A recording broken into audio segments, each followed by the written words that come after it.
Okay, so let's proceed with row 8 again now. Had an interruption there. So row 8, chain 3, 1, 2, 3. Then we're going to double crochet in that 2 double crochets in that same space. So 1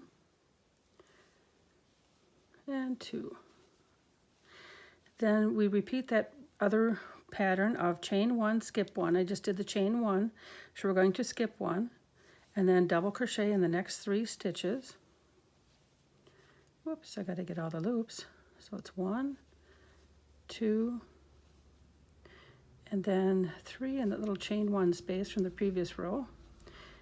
Chain 1, skip 1, double crochet, and this is a nice pattern all the way through, and it really creates a nice, just a nice simple, lovely laying shawl, and it really lets the yarn colors shine through the way that they are variegated, and just love it. Chain 1, skip 1, and then 3 more double crochet. Trying to hurry a little bit for you here, but not go too fast so you can't tell what I'm doing. And then chain 1, skip 1, and then 3 double crochet. And remember, you should only be increasing on one side. So if you find yourself increasing on both sides, you're going to have to rip a little bit out and redo it. This yarn, I must say, does rip out a little bit hard, so hopefully you don't make any mistakes and have to rip it out, but it's difficult. So there's the first 8 rows. So now rows 9 through 12, I'm just going to show you how to do the first 12. Remember, rows 9 through 12 are going to be the repeat rows, the rest of the pattern. The only thing that's going to be different is that you're going to be doing more of the chain 1 double crochet in the next 3 stitches as the rows get wider and wider and wider.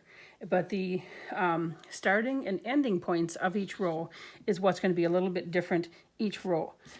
But that's just, it really just is a way to give you, where you have these holes in here created by the chain 1 and skipping 1, it just kind of places those at different places throughout the pattern. So okay, so row 9, we're going to chain 2. So this is the first one that you're going to do when you start repeating it. So chain 2, and then that takes care of that first one, double crochet in the next. And then we continue on with our normal pattern of chain 1 and skipping 1 and then double crochet in the next 3. And I must apologize, my yarn is winding up on me, just terrible in catching. I'm going to have to find a different spot for it. And then 2 double crochets, 3, and then chain 1, skip that 1, and then double crochet 3 more times. 1, 2, and 3. Chain 1, skip that 1, and then 3 double crochets.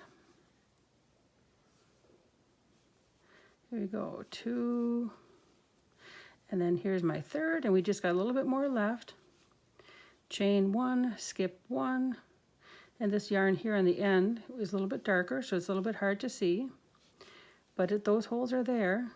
Sometimes you might have to just pull them apart to see a little bit more when you get a darker yarn.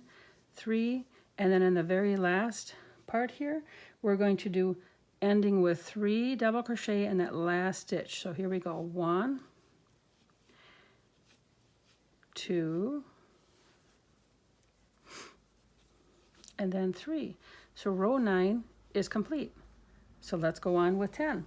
So row 10, we're going to start with an increase. So we're going to do that chain 3 and 2 double crochet. So 1, 2, 3. 2 double crochet in that same stitch. 1, 2. Then we're going to do the chain 1, skip 1, and then double crochet in the next 3. And as you can see, this yarn right here, I seem to be into a spot where the yarn is just a little bit thicker. It's just not quite as thin as the rest of it, but I'm not going to cut that out. And you can see it's a little bit, has a little bit extra fraying there, but I'm just going to leave that. I'm not going to cut that apart and weave things in. It'll just become part of the beauty of the shawl. Occasionally there are a little bit thicker spots I've noticed, but I ended up leaving those, and I don't think that you can tell in the other shawl that I made and I just did a chain 1, skip 1. Now 3 more double crochets, but I don't think that unless you look really, really, really close, that you're going to be even able to tell those spots. So chain 1, skip 1. Whoop, did I get the right one? I got to make sure that I'm getting in the right hole. I got to be, there we go. There we go. 2, 3, chain 1, skip 1, go in here, double crochet, 2, gotta untangle my yarn. It seems to be so much easier when you're sitting on the couch, right, and your feet are stretched out in front of you. Chain 1, skip 1, and your yarn just doesn't seem to tangle half as much. But here I sit here and I try and show you, and it'll catch on the corner of the camera stand. It'll catch like any little crevice you can possibly imagine, it'll catch. So there we have row 10. And of course we've come out right. We've come out with our 3 double crochets, and it comes out right to the last stitch. So we know we're on track, right? We're doing good. So row 11, chain 2, 1, 2, and then a double crochet in the next 3. So here we go. 1, 2, and then 3. That third one's going to end up in that chain 1 space from the previous row. Okay, and then again we repeat that pattern all the way through of the chain 1, skip 1, double crochet in the next 3.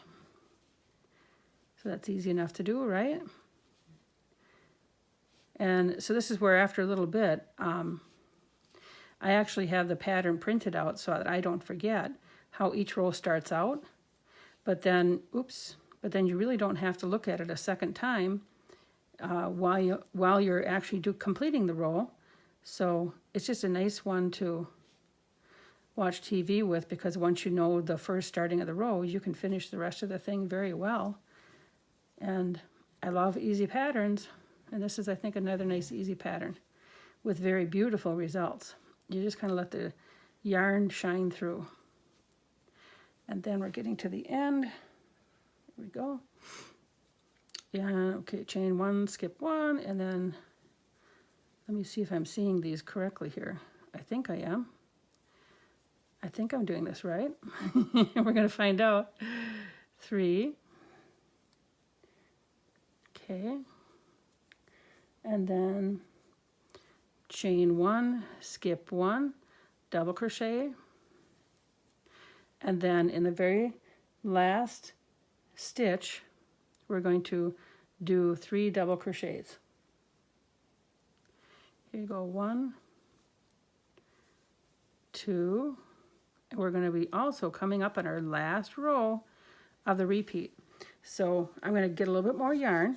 We are up to row 11, and our next row is 12. I'm going to get some more yarn here. So for row 12, we're going to increase, because we just ended with that increase, right? So now we start with an increase. So here we go, 1, 2, 3, chain 3, double crochet, 2 double crochet in the same stitch, 1, 2. Now we continue on with the chain 1, skip 1, 3 double crochet, right? So chain 1, skip 1, and 3 double crochet, 1, 2, and 3. Chain 1, skip 1, double crochet. And remember, I'm only going to be making, excuse me, rows 9 through 12.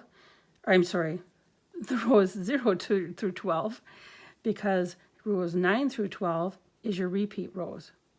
So you just keep repeating rows 9 through 12, and you can make this entire shawl. And it's made out of 1 ball of yarn. And the yarn yardage, I believe, what did I say? It was 518. And this is a G size hook. Now, if you'd prefer to have this pattern written out, please, by all means, stop by the website, and you will find the pattern written out there. The pattern that's already there as I make this one here, because I'll make this blue one, and I'll get this blue one posted too, so you can see the blue one, how pretty it's going to be. But that I think I called it, yes, Any Season Shawl, the colored one that I showed you at the beginning of this film. That one is already posted, and you can see the written directions there if you wish. I'm thinking about adding something to the edging on some of these shawls to make them just a little bit different, but we'll see. We'll see how, sometimes this yarn is going to be hard, I think, to match up with a different yarn, and I don't know that I want to take away from the length in adding an edge with this yarn. I might have to get another same shawl on the ball. So, as you can see, I ended with the 3 double crochets in the very last stitch. And again, this is the straight side here. And this is the increasing side. And then this is the edging that's going to keep getting wider and wider and wider. Straight side, increasing side, and we're working on this side. So I hope that you take some time to make your own shawl and a ball. Again, the first one I've made was the Any Season Shawl, and that's this colored here. This is a beautiful color, beautiful shawl, very, very bright, and it'll go with so many outfits. And then the next one I'm doing here is in blue. So I hope that you have a wonderful day, and I hope that this inspires you to crochet. Please remember to like, share, and subscribe. Thank you.